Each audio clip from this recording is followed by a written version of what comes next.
大家好，我係九龍豪宅 Catherine 高，今日為大家介紹就係九龍塘廣播道日龍一個4房雙套嘅單位，依家一齊嚟望下。日龍呢總共有6座，提供120個單位，自設會所設施。今次呢就為大家介紹一個3座嘅單位，呢一個單位實用面積1662尺。入門口已經見到業主擺咗個鞋櫃，之後呢就到咗呢一個長方形嘅客飯廳。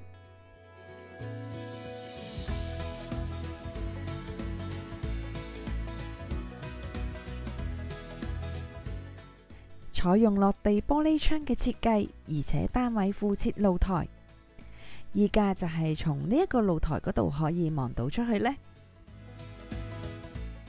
係望返九龍塘同埋浸會大學一帶嘅遠景，景觀相當開揚。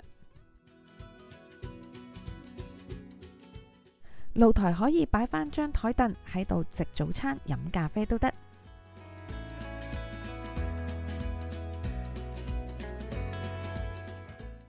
單位係採用4房雙套嘅間隔。首先呢，就係望下單位嘅主人房。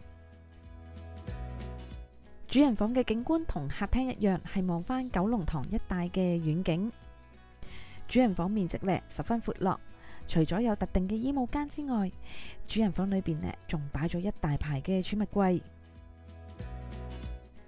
呢一個就係主人房嘅特定衣帽間。3邊呢都可以擺放大量嘅衣物。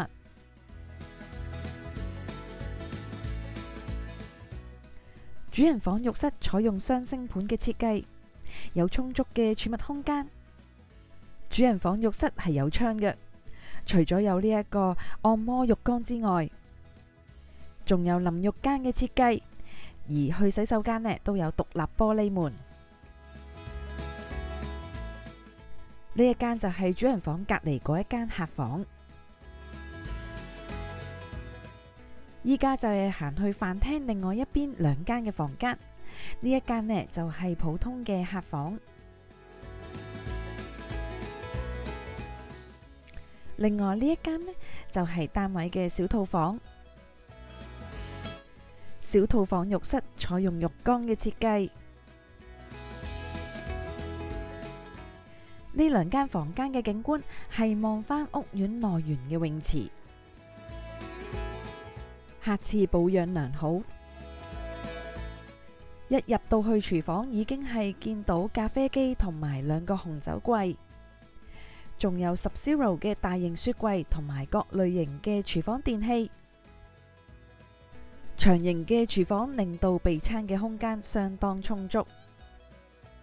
仲有名牌嘅煮食爐具提供。廚房對出就係單位嘅工作平台，而廚房裏邊呢仲有一個工人房嘅，依家呢就係擺咗張上下格床，工人呢都有佢自己獨立用嘅洗手間。